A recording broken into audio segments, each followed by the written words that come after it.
Landon, a year ago, you're transferring into this program, and now you guys are preparing for a college football playoff. How much of a whirlwind has the last 365 days been to get to this moment? Yeah, it's kind of surreal. I talked to a lot of guys in the receiver room have the same path or a similar path. Smoke Collins was at D2. Sometimes we just be out there on the field looking up, think about where you were a year ago. Like the amount that life has changed in the past year has been insane. You really couldn't ask for anything better. How is this receiver room getting better and improving, especially after what was maybe a little bit of a down performance in that championship game? You just have a unwavering confidence. Every single one of us has had that game, that play where we just pop. 7 of us caught touchdowns this year. We got a wide variety of skill sets in there. Everybody has that game that they've really just shown that they belong. And I think that sense of confidence that we can do that any day on any play is what keeps us going. Let's go over to Preston Comer from the Breeze.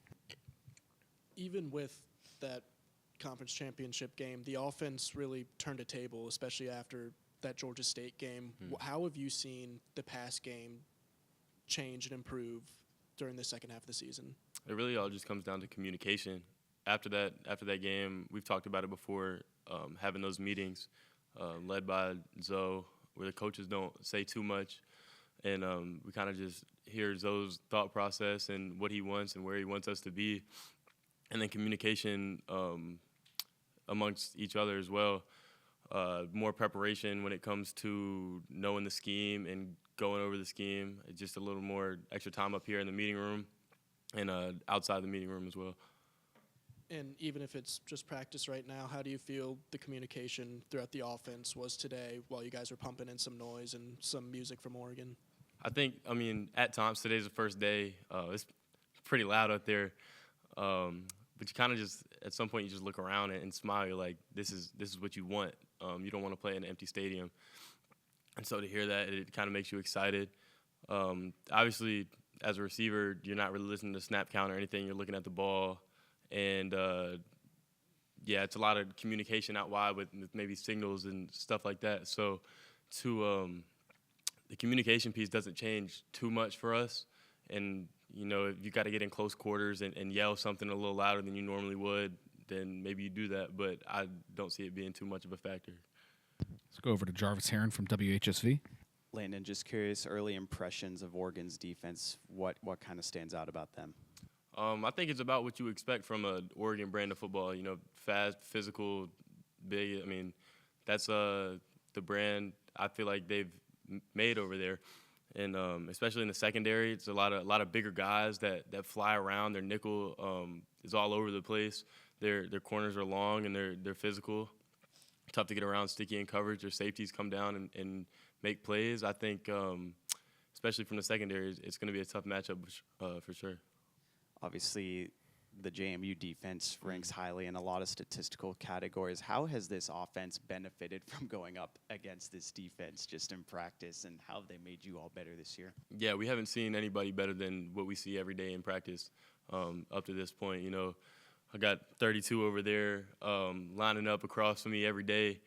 That's made me a better player by far in the past year that I've been here. Same thing with the corners and the safeties. You got the best across the board back there, and not just in the G5 in the whole country. So to practice against those guys every day for sure has us ready to play every week, not just this one.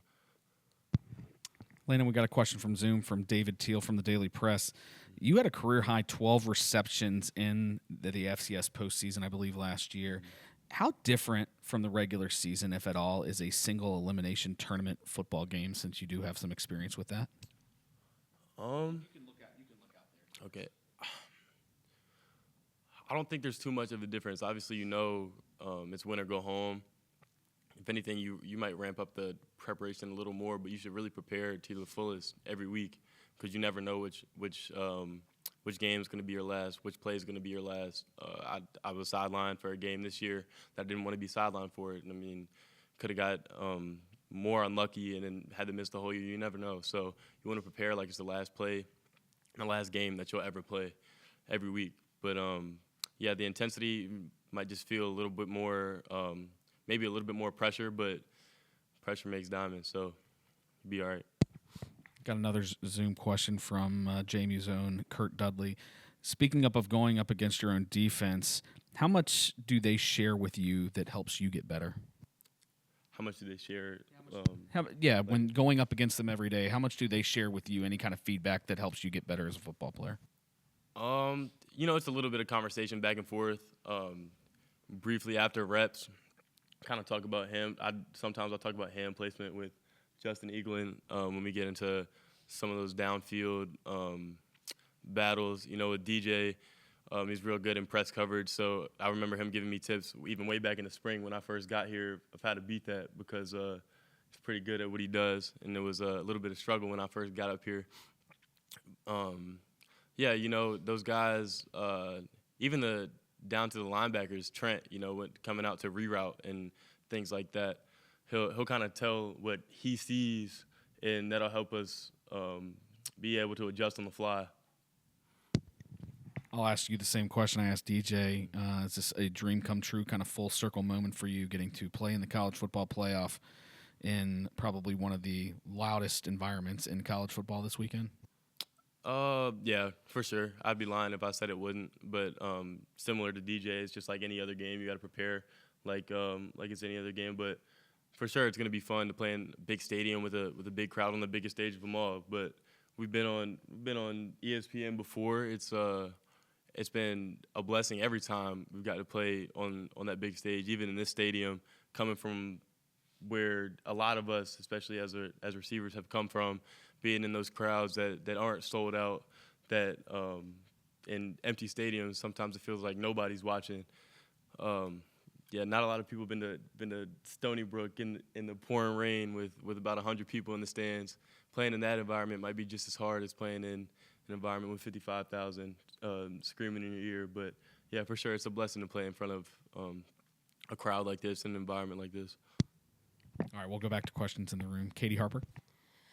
I know you guys have seen the outside noise, but you're not paying too much attention to it. But when you see that there are so many people out there that are going to doubt you guys and say that, oh, this is, they're the underdogs in this game, from a competitor standpoint, how much do you like that kind of, not even pressure, but how much do you like that distinction put on you guys? I mean, what's new? It's been the same way the entire time. A lot of people didn't think I would be able to play at this level, and I proved them wrong before. Why not do it again? Same thing with a lot of guys, being at this level. Every time you go into a game like this, it's circled on the calendar. Especially, you get probably one a year to play against a Power 4 opponent. We're fortunate enough to get 2 or more. So it's circled when it comes up because as a competitor, you want the best and you want to compete against the best, and that's what we're getting. And you got to make the most of your opportunity when it comes, and that's what we're going to do. Pat, this team has now been the one to be the first at a couple of different things. The first to win the Sun Belt from JMU, first to make the CFP from JMU and in Virginia. How special is it to be a part of so many firsts as a team? It's pretty cool. I mean, I think especially when you just look back at just the year and all the work that went into it, we all knew we could be a special group, and at the end of the day, it was just about just going out each week and playing our best. And I think it's hard because we're still in the moment right now, but I'm sure at some point we'll look back and just kind of realize how special this year was for sure. When you guys find out that you are going to be in the CFP and you're playing Oregon, how fast does it go from, okay, I'm celebrating with my teammates, to now, making sure that you're focusing in and getting ready and prepared? Yeah, I mean, it was for me, it was pretty crazy on the day like that it happened on Sunday. And then by like Monday, I was pretty much like, all right, like it's go time now. We got to go get ready. So like I said, I mean, it's pretty cool. It's an awesome opportunity, and but you kind of have to flip your mindset pretty quickly. Let's go over to Preston Comer from The Breeze. Pat, Coach Kennedy talked a little bit about just the pressure that Oregon is able to bring on the line. What have you kind of seen from that on tape so far? Yeah, I mean, just from the personnel standpoint, they're really good. I mean, defensive ends are very fast. They get off the ball quickly. I mean, same with their D tackles. Their D tackles for their size, they move very quickly. And so I think just looking at that in general, that's always a challenge. And then I think just some of the pressures and some of the different twists and things they do on third down, it definitely it makes it tough. But that this is what you play for, exciting opportunities like this, and we know it's going to be a challenge, but we're definitely excited for it. Let's go over to Jarvis Heron from WHSV. Pat, same question I asked Landon. Just how is going up against you guys' own defense and practice help make you a better player and just this offense a better unit? Yeah, I mean, well, just from the defensive line standpoint, I mean, they bring their A game every day. And I always say, I think one thing that I'm so thankful for is that you never really can have an off day or a day that you don't really want to practice, or if you're having just a tough day, because if you don't come ready to go, our D-line will beat you pretty bad. So you kind of always have to be locked in every day in practice. And then I just think from just the different looks they bring us, like even today, just going through some periods of just them kind of throwing different blitzes at us, it's definitely, forces us to make sure our communication's good, make sure we're all on the same page. And, it definitely plays a huge benefit for us on game day. For you personally, just getting another year of, eligibility before this year and coming back and to be playing in this game, I'm just kind of curious if you've had an opportunity just to kind of reflect and kind of soak it all in as, game week is at the end of the week. Yeah. I mean, it's definitely, it's just, for me, like, it's been a long journey, long time. But when I just look back at when I got to college in 2019, I never thought in 7 years I'd be in this position. But it's just pretty crazy. But I'm thankful for it. I love playing with these guys, and any opportunity we get to go out there and play, I enjoy it. Got a question from Zoom, Pat, from David Teal. Looking back at 2022, when 8th-seeded Holy Cross went to top-seeded South Dakota State in the FCS playoffs, does the preparation for this any reminiscent of this kind of single elimination style tournament when you were going into a very hostile environment at that time? Yeah, I mean, 100%. The mindset's the same, and it's win or go home, and there is no what ifs of you either win or you're done. So that mindset's kind of the same. And then obviously being on the road is you can kind of relate to that too. It's just I just think in terms of numbers, there's definitely going to be a little bit more people for this game than South Dakota State. I mean, they had a great crowd, but I think just from a noise standpoint, it'll probably be a little bit louder. I've got one from me. I remember when we were in bowl prep last year, and you told me that you had an extra year and you were using it here, and now you kind of go a year later. How grateful are you to have not just had this extra year here, but be able to play at this kind of level, knowing that you're going to get an opportunity to play for a college football playoff national championship here over hopefully the next month? Yeah, I mean, it's just awesome. I mean, like I said, I remember that, having that conversation with you.